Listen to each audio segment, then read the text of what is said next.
नमस्कार दोस्तों आज से 3 दशक पहले यानी कि आज से लगभग 33 साल पहले हमारे भारत की आर्थिक स्थिति इतनी खराब थी कि हमारे पास विदेशी मुद्रा इतना भी नहीं था कि एक महीने का भी गुजारा हो सके। हमारे इकोनॉमिक्स बहुत बड़ी क्राइसिस की ओर बढ़ चुका था। तो उस टाइम पे भारत में वित्त मंत्री के तौर पर डॉक्टर मनमोहन सिंह ने कमान को संभाला और उसी के अनएक्सपेक्टेड फैसले की वजह से भारत दुनिया की 5th लार्जेस्ट इकोनॉमी बन गया। तो उस टाइम पे हम लोगों को 67 टन सोना गिरवी रखना पड़ा था। तो आज हम इस वीडियो में विस्तार से बात करेंगे कि 1991 में भारत किस तरह से इकोनॉमिक क्राइसिस की ओर बढ़ चुका था और डॉक्टर मनमोहन सिंह ने किस तरह से इन क्राइसिस से हम लोगों को बाहर निकाला। तो दोस्तों 1991 में भारत की इन्फ्लेशन रेट 30.87% तक बढ़ चुका था और उस समय इंडियन के एवरेज लाइफ स्पैन 58.65 ईयर था और बाकी दुनिया के लोगों के एवरेज लाइफ स्पैन 65.6 ईयर था। और साथ ही भारत दुनिया के तीसरे सबसे बड़ा कर्ज लेने वाला कंट्री बन गया था और 72 अरब डॉलर से भी ज्यादा का लोन लिया था। तो इन सब हालतों से हम सब कैसे निकले, तो सबसे पहले हम लोग ये जानने की कोशिश करेंगे कि भारत की ऐसी हालत हुई कैसे।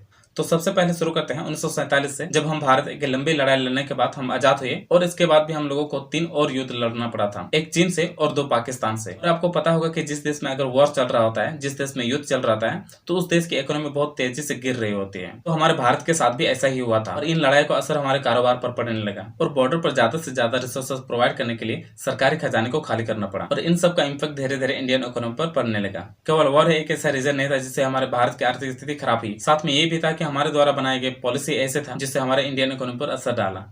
और इस पॉलिसी को बनाने का सबसे बड़ा रीजन था अंग्रेज, क्योंकि ईस्ट इंडिया कंपनी भी भारत में व्यापार करने के लिए आए थे और वो धीरे धीरे हम लोगों के ऊपर शासन करने लगे। तो इसी के चलते ऐसे पॉलिसी बनाई गई थी कि कोई भी विदेशी कंपनी भारत में इन्वेस्टमेंट नहीं कर पाएगा, क्योंकि भारत के हर नेता और पब्लिक के यही सोच था कि अगर हम विदेश की कंपनी को यहाँ पर इन्वेस्टमेंट करने देंगे तो शायद ईस्ट इंडिया कंपनी के जैसा भारत में आके हम पर इतना हावी ना हो जाए कि फिर से हम गुलाम ना बन जाए। जैसे चीन कई देशों को कर्ज जाल में फंसाता है, तो वैसे ही हम कर्ज जाल में फंस न जाए। तो इसलिए ऐसे पॉलिसी बनाई गई थी। तो इसीलिए हमारा भारत देश विकास की ओर न बढ़ रहा था और ब्रिटिशर्स ने हमारे भारत देश को इतना खोखला कर चुके थे कि किसी के पास उतना पैसा नहीं था कि वो बड़ी से बड़ी कंपनी वो खोल सके।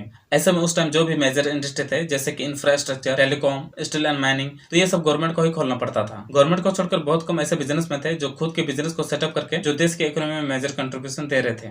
बड़ी बिजनेस को खोलने के लिए फंड की कमी तो था ही, साथ में ये भी था कि लाइसेंस राज, और उस टाइम पे फैक्ट्री बनाने के लिए लाइसेंस बनाना होता था जो बहुत कठिन प्रोसेस से गुजरना होता था। इसमें कई तरह के पेपर वर्क इंक्लूड थे और लंबा समय लगता था और साथ ही करप्शन इतना था कि पेपर वर्क को पूरा करने में और भी बहुत मुश्किल हो जाता था। और साथ ही सरकार का भी यही मानना था कि सरकारी कंपनी ही ज्यादा से ज्यादा बढ़े, प्राइवेट कंपनी उतना ना बढ़े, और सरकार को यही लगता था कि देश के लिए यही सही रास्ता है। और इसे सोच के साथ 1950 में सोवियत मॉडल को लागू कर दिया गया, जिसके तहत सरकार ही इंडस्ट्रियल प्रोडक्ट की मात्रा और प्राइस को तय करेंगे, जबकि ये काम मार्केट की डिमांड के अकॉर्डिंग तय होता है कि कौन से प्रोडक्ट की मैन्युफैक्चरिंग कितनी होनी चाहिए। लेकिन ये सब फैसला ब्यूरोक्रेट्स और इकोनॉमिस्ट लेने लगे थे। जैसे कि कोई कंपनी कार बनाता है और मार्केट में कार की डिमांड 4000 है, तो वो कंपनी अपने मन मर्जी के अनुसार कार की मैन्युफैक्चरिंग नहीं कर सकता है। तो इसके लिए सबसे पहले ब्यूरोक्रेट्स और इकोनॉमिस्ट तय करेंगे कि आपको कितने कार बनाना है और दूसरे देशों से आपको कितना कच्चा तेल मंगाना है और आपको किस कीमत पर बेचना है। तो ये सब सारे सरकार तय करते थे। तो इन्हीं सब कारणों से हमारे देश की इकोनॉमी बहुत बड़ी क्राइसिस की ओर बढ़ रहा था और ऐसे ही समय गुजरते गए। इसके बाद साल 1985 में और भी हमारे देश की आर्थिक स्थिति खराब होगी, क्योंकि 1985 में यूनियन सोवियत, जो यूएसएसआर के नाम से जाना जाता था,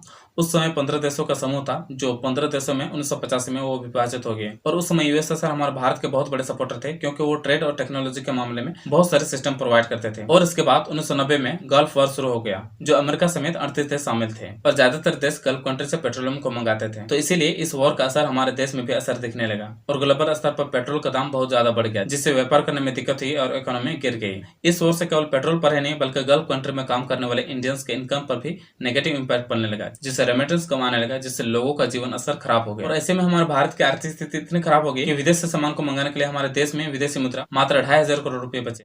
और इसके साथ ही हमारे देश में राजनीतिक अस्थिरता था, क्योंकि 1991 में जनता पार्टी की माइनॉरिटी गवर्नमेंट बनी थी। क्योंकि गठबंधन सरकार बनाया गया था, इसलिए पार्टियों के बीच तालमेल नहीं बैठता था। और उसके बाद हमारे देश का हाल ये हो गया कि चंद्रशेखर सरकार ने फरवरी 1991 में पार्लियामेंट में बजट तक पेश नहीं कर पाए, जिससे फॉरेन रेटिंग एजेंसी हमारे देश की क्रेडिट रेटिंग को बहुत ज्यादा गिरा दिया, जिस वजह से बाहर से लोन मिलना बहुत मुश्किल हो गया। और इन्हीं सब कारणों से चंद्रशेखर की सरकार गिर गई। और दूसरी तरफ राजीव गांधी को भी तमिलनाडु में बम ब्लास्ट से उसकी मृत्यु हो गई थी। तो इस तरह राजनीति में भी माहौल अच्छा नहीं था। और इसके बाद जब चुनाव हुआ तो कांग्रेस की सरकार बनी और पीएम के पद पर नरसिम्हा राव को बैठाया गया। जब नरसिम्हा राव पीएम बने तो उन्होंने पहले दिन कैबिनेट में सेक्रेटरी को बुलाकर पूछा कि देश की आर्थिक स्थिति कैसी है। तो उन्होंने जवाब दिया कि जितना टीवी अखबारों में दिखाया जाता है तो उससे भी ज्यादा हमारी आर्थिक स्थिति खराब है और हमारे पास $1 बिलियन से भी कम हमारे पास विदेशी मुद्रा बचा है, जो कि लगभग 3 सप्ताह का पैसा बचा है। और अगर हम बड़े स्टेप नहीं उठाए तो हो सकता है हमारे देश को बैंकरप्ट घोषित करना पड़ जाए।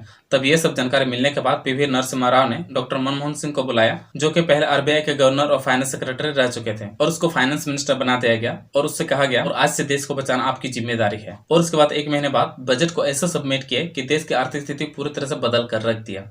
तो देश के लिए डॉक्टर मनमोहन सिंह ने क्या क्या कदम उठाए तो उसको हम लोग जानेंगे। तो सबसे पहले उन्होंने लाइसेंस राज खत्म कर दिया, और जो कंपनी प्रोडक्शन करते थे और जो सरकार तय करते थे और जो लिमिट थे उसको खत्म कर दिया। और इंपोर्ट पॉलिसी में चेंज किया गया, जो पहले सामान को मंगाया जाता था तो उसमें से कुछ सामान को रोक दिया गया, और जो इम्पोर्ट किया जाता था तो उसमें भारी टैक्स लगा दिया गया, जिस वजह से उस वस्तु का दाम उतना ज्यादा बढ़ जाता था कि वो आम इंसान खरीद ही नहीं सकता था। और आजादी के बाद क्या था कि बाहरी इन्वेस्टर को भारत में आने नहीं दिया जाता था, क्योंकि ईस्ट इंडिया कंपनी भी ऐसे ही आए थे जो धीरे धीरे यहाँ पर लोगों पर हुकूमत करना शुरू कर दिया। तो मनमोहन सिंह ने विदेशी इन्वेस्टर को परमिशन दे दिया ताकि नए टेक्नोलॉजी और नए फंड रिसीव हो सके, और उन्होंने फॉरेन इन्वेस्टर को इंडिया के कंपनी पर 51% इन्वेस्ट करने का परमिशन दे दिया, और साथ ही विदेशी कंपनी इंडिया में सेटअप करने के लिए गवर्नमेंट का सपोर्ट मिला। और उसके बाद है वोडाफोन, सैमसंग, पेप्सी जैसे कंपनी भारत में सेटअप करने लगा, और इन्हीं के जैसे और भी कई कंपनी भारत में सेटअप करने लगा। डॉक्टर मनमोहन सिंह से पहले कई सारे सेक्टर ऐसे थे जो पब्लिक सेक्टर कंपनी के लिए रिजर्व करके रखा गया था, जो मनमोहन सिंह आने के बाद इन सबको खत्म कर दिया गया, और सीबीबी देश की अर्थव्यवस्था बढ़ाने में महत्वपूर्ण भूमिका निभाई। इसको 1988 में एस्टेब्लिश कर दिया गया था, लेकिन इसको बहुत ज्यादा पावर नहीं दिया गया था। जब उद्योगीकरण को बढ़ावा दिया जा रहा था तो मनमोहन सिंह ने कहा कि कंपनी अपनी आईपीओ भी लेकर आएगी, क्योंकि कंपनी को चलाने के लिए बहुत सारे रूल्स और रेगुलेशन की जरूरत पड़ेगी। और इस परिदृश्य को ध्यान में रखते हुए सेबी को मजबूत बनाने के लिए 1992 में सेबी एक्ट पास किया गया। तो साथ ही टैक्स टू जीडीपी था, तो इससे गवर्नमेंट को पैसा बहुत कम आ रहा था, तो इसलिए उन्होंने कहा कि जो ज्यादा टैक्स पे कर सकते हैं उन्हीं से मेजर कंट्रीब्यूशन लेना चाहिए।